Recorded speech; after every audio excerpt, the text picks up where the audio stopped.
Selamat datang di program pelajaran Hayat Alkitab, persembahan Yayasan Perpustakaan Injil.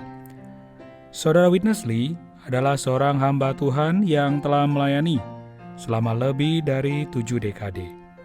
Dia mencapai puncak ministrinya dengan menerbitkan penafsiran seluruh Alkitab selama 21 tahun yang dia sebut pelajaran hayat.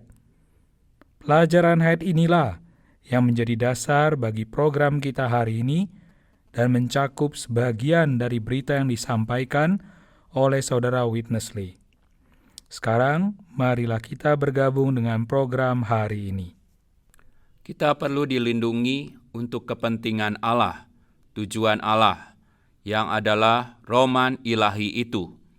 Kita bisa menjadi bejana-bejana yang dipersiapkan oleh Allah, agar Tuhan dapat melatih, memenuhi, dan memakai kita untuk menggenapkan kedambaan hatinya, yaitu untuk mendapatkan seorang mempelai perempuan, seorang istri, untuk kekekalan.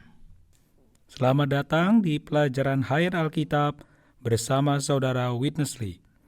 Baiklah, hari ini kita masih membahas bagian awal dari kitab Roma, dan saudara Gumulya telah berbaik hati mau bergabung bersama kita lagi untuk bersekutu lebih banyak.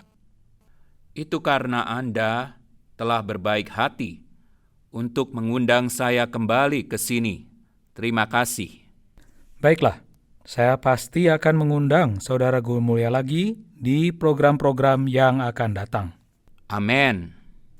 Berita kita hari ini mencakup satu bagian yang menekankan penghukuman Allah, dan kita tahu bahwa sebagai kaum beriman di dalam Kristus, kita telah diselamatkan dari penghukuman Allah. Lalu, mengapa hari ini kita masih perlu kembali melihat sumber kejahatan dan jalan pembatasan? Ada beberapa alasan, dan saya tidak mengklaim bahwa saya sudah mengerti semuanya itu. Dan saya tidak punya cukup waktu untuk mengomentari semua alasan tersebut. Ini terutama berhubungan dengan pengenalan akan kebenaran dan pengenalan akan Alkitab secara mendasar dan sederhana. Ini adalah bagian dari kitab Roma. Kita tidak berhak untuk mengambil dan memilih ayat-ayat Alkitab yang kita sukai saja. Kita perlu membaca secara berurutan dan memahami dalam terang ilahi apa saja yang tertulis di dalam Alkitab. Ini adalah bagian dari kitab Roma yang perlu kita hormati. Tetapi ada alasan yang lebih dalam untuk mempelajari bagian ini secara penuh. Salah satu alasannya adalah untuk menambah pengenalan kita akan kondisi kita yang jatuh. Sangat jarang kita menemukan orang Kristen yang dalam terang ilahi sungguh-sungguh mengenal betapa jatuhnya kita, betapa miskinnya kita, dan betapa dalamnya kita telah diracuni oleh Satan. Bagian ini memperlengkapi kita dengan pengenalan yang lebih tinggi tentang diri kita sendiri. Dan ini akan membuat kita lebih mengapresiasi harga yang telah Allah bayar dalam Kristus untuk menebus kita. Manfaat lainnya adalah untuk membantu kita memahami sifat masyarakat hari ini dan tidak bermimpi untuk mendatangkan dunia yang sempurna dengan masyarakat yang sempurna. Saya juga percaya bahwa hal ini akan membantu kita yang melayani orang-orang muda untuk menyadari bahwa sebelum mereka beroleh selamat dan bahkan setelah beroleh selamat pun, mereka memerlukan pemeliharaan dan pembatasan. Sebagai orang tua yang memiliki 2 orang anak, saya mengakui bahwa anak-anak saya dilahirkan dengan sifat dosa. Tetapi saya tidak mengizinkan mereka untuk bertindak sembarangan menurut sifat dosa mereka. Mereka dipelihara, dibatasi, dan dijaga oleh suatu pengenalan yang tepat tentang sifat dosa, sehingga keinsanian mereka terpelihara bagi ekonomi Allah.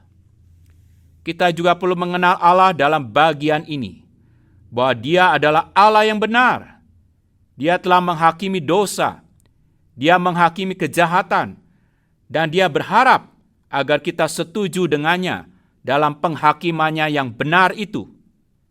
Jadi ini adalah beberapa alasan dan manfaat bagi kita untuk mempelajari bagian yang kurang menyenangkan di dalam kitab Roma ini.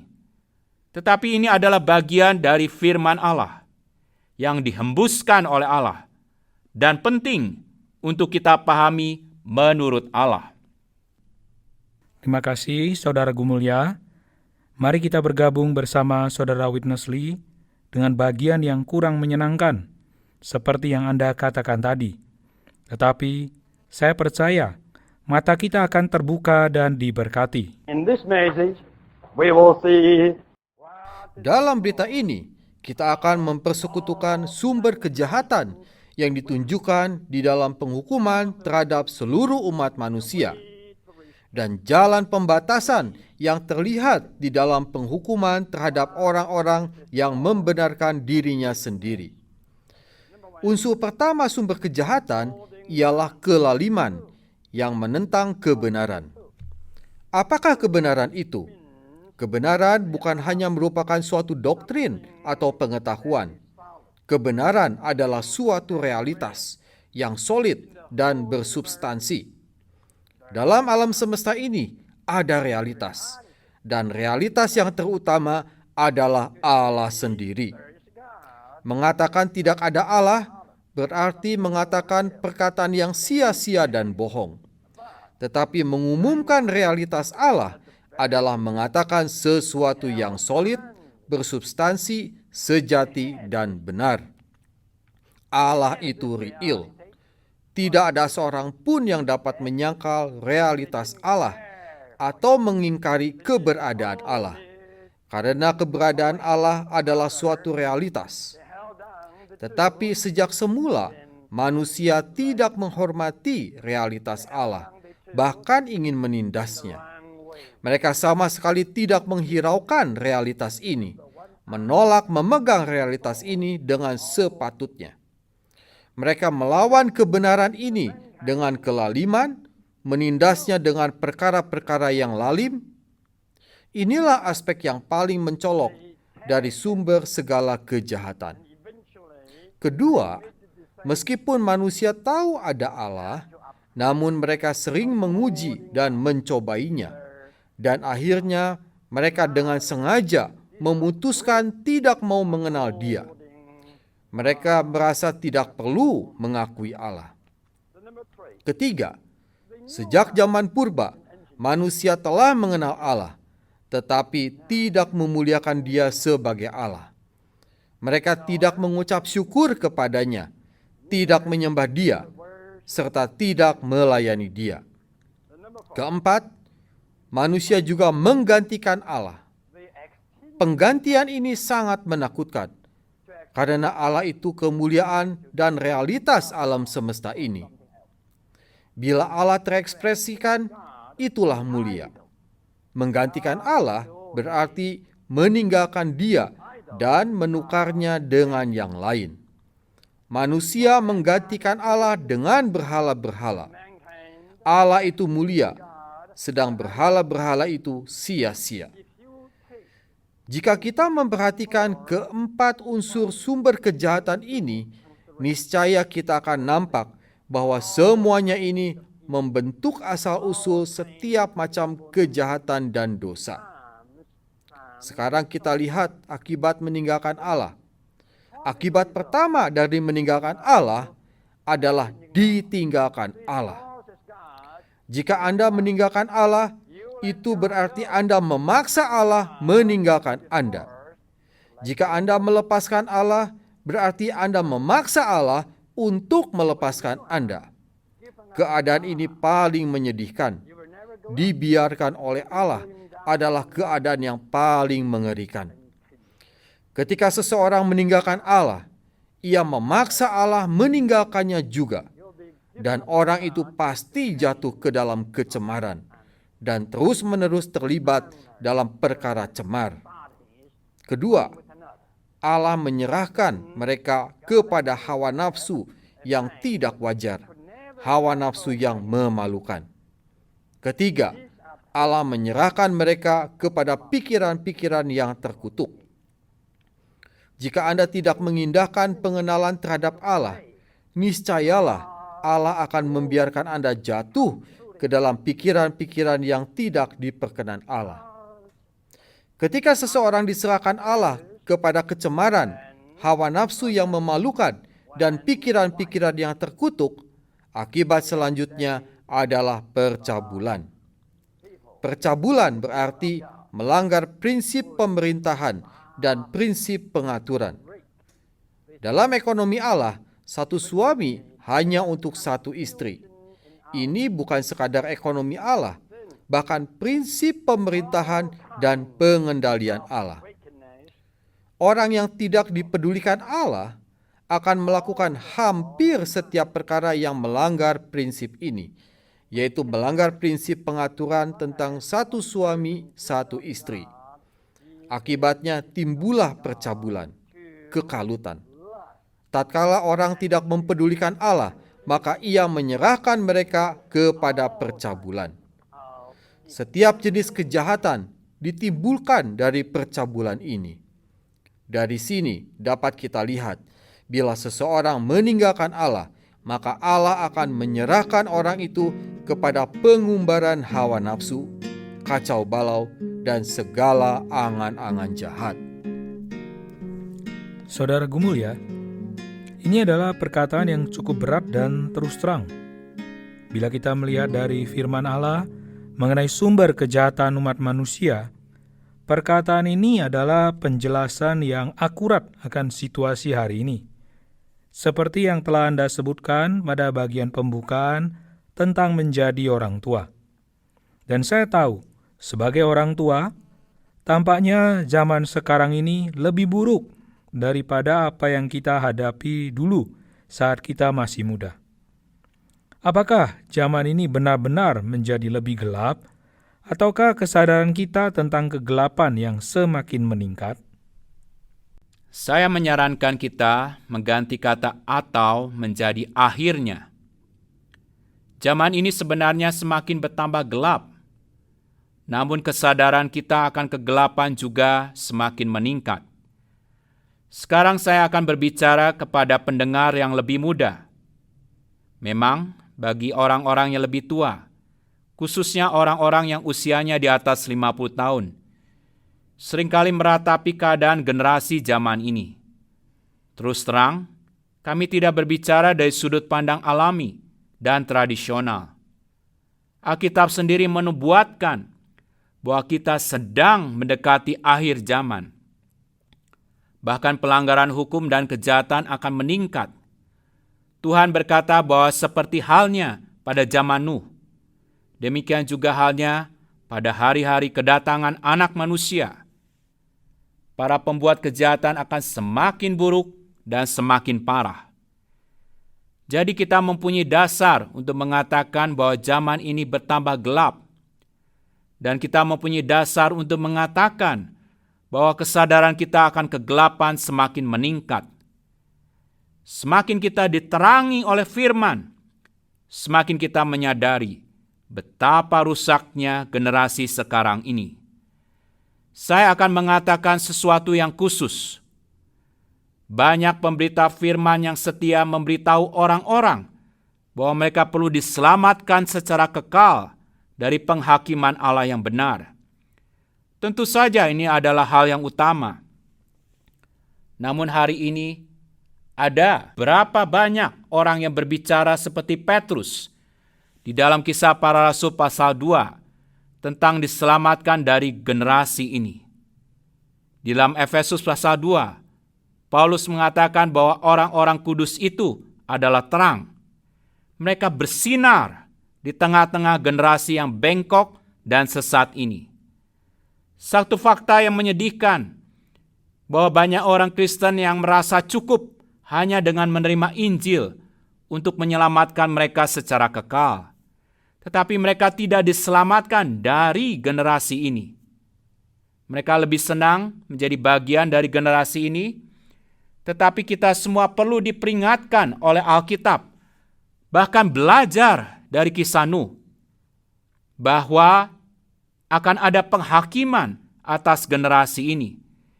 Jika kita menyukai zaman yang gelap ini, meskipun kita telah menerima keselamatan kekal, namun kita akan ikut dihakimi oleh Allah. Jadi, kiranya pelajaran ini dapat membantu kita menyadari bahwa kita memang telah diselamatkan untuk selamanya, tetapi kita sedang hidup dalam generasi yang semakin memburuk, rusak, dan gelap. Kita sendiri perlu diselamatkan, dan kita juga perlu membantu orang lain, khususnya orang-orang muda, agar diselamatkan bukan hanya dari lautan api, tetapi juga diselamatkan dari generasi yang bengkok dan sesat ini.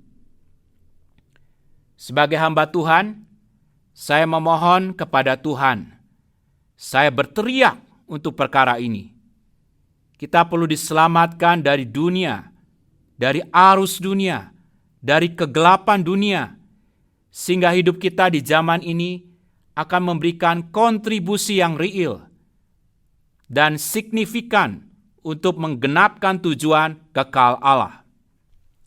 Benar, saudaraku mulia, jika kita ingin agar hidup kita terhitung sebagai orang yang melayani Dia, kita perlu menerima perkataan ini ke dalam hati kita. Mari bergabung kembali bersama saudara Witness Lee. Let's come to the way of restriction. Kini kita sampai pada jalan pembatasan terhadap dosa dan kejahatan. Butir pertama dari jalan pembatasan adalah mengenal Allah melalui ciptaannya. Hal-hal yang tidak kelihatan dari Allah, yakni kuat kuasanya yang kekal dan sifat ilahinya, dapat dikenal melalui ciptaannya. Langit dan bumi menyatakan hal-hal yang tidak kelihatan dari Allah. Tahun 1960-an, beberapa saudara di Taiwan mengumpulkan data-data riwayat hidup para ilmuwan terkenal pada abad-abad sebelumnya. Mereka menemukan bahwa di antara ilmuwan itu yang tidak percaya kepada Allah hanya menduduki persentase yang amat kecil. Sebagian besar dari mereka percaya kepada Allah. Saya pernah membaca sebuah artikel tentang Einstein. Ia ditanyai apakah ia percaya kepada Allah. Jawabnya, "Pertanyaanmu berarti penghinaan terhadapku. Bagaimana mungkin seorang ilmuwan seperti aku tidak percaya kepada Allah?" Jika Anda mempelajari ilmu pengetahuan, pengetahuan itu akan menunjukkan kepada Anda adanya Allah. Meskipun saya tidak tahu banyak tentang ilmu pengetahuan, tetapi sedikit banyak saya mengenal tubuh manusia. Seringkali ketika saya berkhotbah tentang Allah, saya meminta pendengar memperhatikan anggota tubuh mereka. Saya bertanya kepada mereka, renungkanlah betapa ajaibnya tubuh Anda. Siapa yang menciptakan itu? Pernahkah Anda memikirkan tentang fungsi alis mata kita? Alis berfungsi sebagai tanggul penahan peluh agar jangan mengalir ke dalam mata. Siapa yang merancang ini? Semua ini sungguh menakjubkan. Siapa yang menjadikan itu? Kita harus berkata, syukur ya Tuhan, Engkaulah pencipta hamba. Engkau telah menciptakan hamba dengan begitu baik. Ketika kita meninjau benda-benda ciptaan secara umum dan tubuh manusia secara khusus, mana mungkin kita mengatakan tidak ada Allah? Ketika kita nampak Allah di dalam keindahan dan keajaiban ciptaannya, kita tidak bisa tidak menyembah serta memuliakannya. Mengenal Allah melalui ciptaannya merupakan butir pertama jalan pembatasan terhadap dosa. Kita harus memelihara kebenaran Allah di dalam keadilan, mengindahkan pengenalan yang sempurna akan Dia. Kita perlu bersyukur kepada Allah, memuliakan, menyembah, dan melayani Dia. Berkat terbesar dalam hidup manusia adalah menerima pelatihan untuk menyembah Allah. Baiklah, Saudara Gumulia, dalam bagian ini kita melihat cara untuk dibatasi secara efektif, yaitu mengenal Allah melalui berbagai realitasnya yang ternyatakan. Mengapakah melihat Allah dalam ciptaannya, dalam kuasanya yang kekal, dan dalam karakteristiknya itu bisa membatasi kita? Sebagaimana hampir semua orang tahu, Alkitab mengatakan lebih dari sekali bahwa takut akan Allah adalah permulaan hikmat. Menurut penjelasan di dalam kitab Roma, kejatuhan dimulai ketika orang mengabaikan kebenaran Allah dan kemudian melanggar hati nuraninya. Sebaliknya, jika kita mengakui kebenaran dasar tentang Allah dan menjaga hati nurani kita, maka kita dapat terpelihara. Misalkan kebenaran mengenai Allah sebagai pencipta. Kita bukanlah hasil evolusi. Kita bukanlah makhluk yang bisa menentukan takdir kita sendiri. Kita diciptakan oleh Allah. Allah juga adalah hakim yang benar. Kita perlu menyadari bahwa kita akan menghadapi penghakimannya. Kita juga perlu melihat bahwa Allah itu elok, dan bahwa Allah itu penuh kasih, dan Ia ingin menarik kita untuk menyembah Dia dan menjadi satu dengan Dia. Ini hanyalah sedikit dari atribut Allah yang diwahyukan secara umum melalui ciptaan Allah. Jika kita mengakui bahwa Allah itu ada, bahwa kita memerlukan Allah, bahwa Dia adalah Allah yang kudus, dan bahwa Dia adalah Allah yang menghakimi dengan benar, yang membenci kejahatan. Namun pada saat yang sama, Dia adalah Allah yang elok dan penuh kasih. Tentunya ini akan memelihara kita dan membatasi kita. Selain itu, kita juga perlu menyadari bahwa Allah menciptakan kita dengan suatu kemampuan yang disebut hati nurani, yang ada di dalam roh insani kita. Pada saat kita berada dalam kondisi yang jatuh, sangat penting bagi kita untuk memperhatikan hati nurani kita. Jika kita memperhatikan Allah yang ada di luar kita dan hati nurani yang ada di dalam kita, kita akan terpelihara. Oh, saat kita membesarkan anak-anak kita dan merawat mereka, kita perlu melawan arus zaman ini dan mengajar mereka tentang Allah dan mengajar mereka tentang hati nurani mereka. Jika mereka memperhatikan hati nurani mereka, mereka akan berhenti menyalahkan orang tua, masyarakat, pemerintah, ekonomi, dan mereka akan berkata, "Saya memiliki tanggung jawab moral kepada Allah yang Maha Kuasa, yang adil dan kudus." Alkitab memberitahu saya demikian, dan hati nurani saya mengatakan yang sama. Saya tidak bisa mengikuti arus zaman ini. Saya harus memperhatikan pencipta saya, mengingatnya di masa muda saya. Dan saya harus menjaga hati nurani saya, agar saya dapat terpelihara dan terjaga baginya. Dan hidup saya terhitung untuk melaksanakan ekonominya. Terima kasih, Saudara Gumulia. Mari bergabung kembali bersama Witness Lee untuk menyimpulkan pelajaran hayat kita hari ini. Then to do things by nature. Selanjutnya, kita perlu bertindak menurut sifat bawaan kita. Sifat bawaan kita pada waktu diciptakan Allah adalah baik. Segala sesuatu yang diciptakan oleh Bapa, termasuk sifat bawaan kita, semuanya baik pada mulanya. Sudah tentu, sifat kita rusak karena kejatuhan. Tidak perlu diragukan lagi. Sebagai manusia, kita mempunyai sifat bawaan yang diciptakan oleh Allah dengan baik, yang patut kita turuti. Kita wajib memperhatikan sifat bawaan ini. Paulus mengatakan bahwa bila orang-orang kafir yang tidak memiliki hukum Taurat, oleh dorongan diri sendiri melakukan apa yang dituntut oleh hukum Taurat, ini membuktikan bahwa fungsi hukum Taurat itu tertulis dalam hati mereka. Hukum Taurat Allah mempunyai fungsi atas sifat bawaan kita. Dengan kata lain, sifat bawaan kita sesuai dengan hukum Taurat Allah, karena sifat bawaan kita adalah ciptaan Allah. Hukum Taurat diberikan oleh Allah sesuai dengan sifat Allah. Seorang pembuat hukum tentu membuat hukum-hukum yang sesuai dengan dirinya.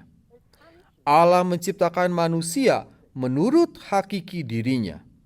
Karena itu, hukum Taurat pemberiannya pasti sesuai dengan manusia yang diciptakannya. Jadi, kita tidak memerlukan hukum Taurat yang di luar, karena kita mempunyai fungsi hukum Taurat yang telah ditulis dalam sifat bawaan kita. Kita hanya perlu hidup menurut sifat bawaan kita. Selain sifat bawaan kita yang baik, kita juga memiliki hati nurani. Hati nurani adalah satu organ roh yang ajaib, dan kita wajib mendengarnya. Sekalipun dokter-dokter tidak bisa menentukan letaknya, namun tak seorang pun dapat menyangkal bahwa kita mempunyai hati nurani. Hati nurani kita mengawasi kita terus-menerus. Saat Anda berbantahan dengan orang tua Anda, segera hati nurani Anda berkata, "Jangan berbuat demikian." Jika Anda melukai orang tua Anda, hati nurani Anda akan merisaukan Anda selama 3 malam. Setiap suami yang bermaksud menceraikan istrinya juga akan ditegur oleh hati nuraninya. Setiap orang mempunyai hati nurani. Ini perkara besar. Dalam kehidupan orang Kristen yang normal, kita wajib memperhatikan hati nurani kita dengan sepatutnya. Selain sifat bawaan kita dan hati nurani, kita juga mempunyai pertimbangan dalam pikiran. Jangan terlalu rohani, sehingga mengira pikiran kita mutlak tak ada gunanya. Di dalam pikiran, terdapat pertimbangan-pertimbangan yang baik. Kadang-kadang, pertimbangan-pertimbangan ini mendakwa dan menyalahkan atau memberi maaf dan membenarkan. Seringkali ketika kita mulai mengerjakan sesuatu, kita mengalami pertentangan dalam pertimbangan kita. Kita telah melihat kelima butir dalam pembatasan. Mengenal Allah melalui karya ciptaannya, memelihara kebenaran Allah dalam keadilan, hidup menurut sifat bawaan kita, mendengar hati nurani kita, dan memperhatikan pertimbangan-pertimbangan yang wajar. Jika kita melakukan kesemuanya ini, kita akan terlindung dari segala macam kejahatan. Kita perlu mengenal Allah melalui ciptaannya dan memelihara kebenaran-kebenarannya di dalam keadilan. Kita patut bertindak menurut sifat bawaan kita, memperhatikan suara hati nurani kita, dan mengamati pertimbangan-pertimbangan yang wajar di dalam kita. Bila kita mempraktikkan semua ini, kita pasti terlindung.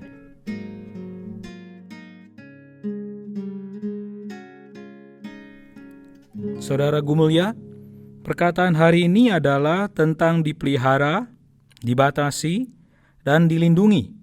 Dan kita telah diberi 3 hal dalam ciptaan Allah untuk diperhatikan bagi perlindungan kita, yaitu sifat bawaan, hati nurani kita, dan pertimbangan-pertimbangan yang wajar.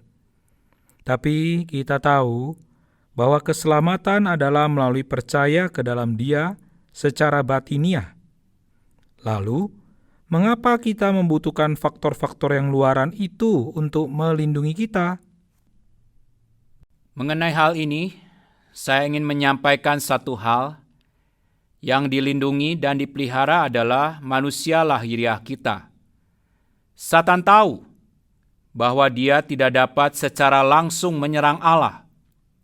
Kemarahan Satan dan rencana jahatnya diarahkan kepada manusia yang telah diciptakan menurut gambar Allah untuk tujuan Allah. Maksud Satan adalah untuk merusak bejana-bejana insani yang diciptakan oleh Allah dan bagi Allah ini. Kita telah dilahirkan dengan sifat dosa. Tidak ada yang bisa kita lakukan untuk hal ini. Namun, masih ada bagian ciptaan Allah yang sangat penting, yaitu sifat bawaan kita, yang harus dilindungi dan dipelihara semaksimal mungkin. Sehingga pada saat seseorang itu diselamatkan, Allah mendapatkan manusia yang telah terpelihara dan terlindungi untuk bekerja sama dengan Allah. Kita memang terlahir dalam dosa, namun kita tidak boleh menyerahkan diri kita pada dosa, menjadi kacau dan tercemar, dan bahkan mungkin hancur, dirusak oleh dosa. Jadi, oleh sifat bawaan kita yang diciptakan oleh Allah, oleh hati nurani kita, dan oleh pertimbangan-pertimbangan yang wajar, kita dapat dilindungi. Sehingga bagi kepentingan Allah, demi roman ilahi itu, kita bisa menjadi bejana-bejana yang terpelihara, yang dapat dilatih, dipenuhi, dan digunakan oleh Allah untuk menggenapkan hasrat hatinya, yaitu untuk mendapatkan mempelai perempuan, seorang istri untuk kekekalan. Terima kasih Saudara Gumulya. Itu adalah perkataan yang luar biasa. Ya, kita telah diselamatkan oleh kasih karunia. Tetapi kondisi bejana kita yang harus kita persembahkan kepada Tuhan pada saat kita beroleh selamat itu sangat bergantung pada apakah kita memperhatikan perkataan hari ini atau tidak. Di depan kita masih ada perjalanan yang luar biasa dari kitab Roma, dan kami berharap Anda tetap bergabung bersama kami di sini. Terima kasih Anda telah mendengarkan pelajaran Hayat Alkitab bersama Witness Lee yang dipersembahkan oleh Yayasan Perpustakaan Injil. Yayasan Perpustakaan Injil didedikasikan untuk pekerjaan Watchmeni dan Witness Lee, dua hamba Tuhan dari Tiongkok. Setelah Perang Dunia Kedua, Watchmeni mengutus Witness Lee untuk melaksanakan ministry ini di Taiwan. Kemudian, Tuhan menuntun Witness Lee ke Amerika Serikat dan akhirnya ke seluruh dunia sebelum meninggal pada tahun 1997. Yayasan Perpustakaan Injil telah menerbitkan banyak buku dari Watchmeni dan Witness Lee dalam bahasa Indonesia. Buku-buku ini juga tersedia dalam lebih dari 50 bahasa lainnya. Untuk mengetahui lebih lanjut mengenai pelajaran Hayat Alkitab terbitan Yayasan Perpustakaan Injil, silakan mengunjungi situs web kami di pelajaranhayat.com. Terima kasih telah mendengarkan.